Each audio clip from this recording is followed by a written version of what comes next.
ममैवांशो जीवलोके जीवभूतः सनातनः मनः षष्ठानीन्द्रियाणि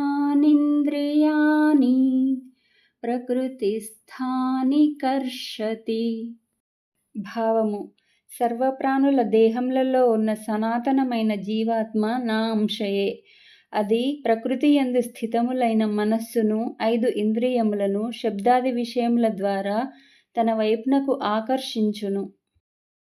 శరీరై యదవాప్నోతి యచ్చాప్యుత్క్రామతీశ్వరః గృహీత్వైతాని సంయాతి వాయుర్గంధాని వాశయత్.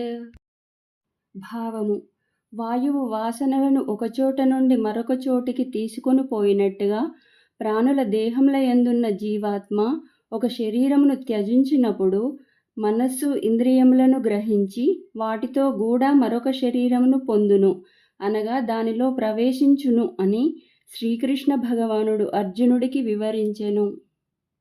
శ్రోత్రైంచక్షుస్పర్శనైంచ రసనంఘ్రాణమేవ చ అధిష్ఠాయ మనశ్చాయం విషయానుపసేవతే.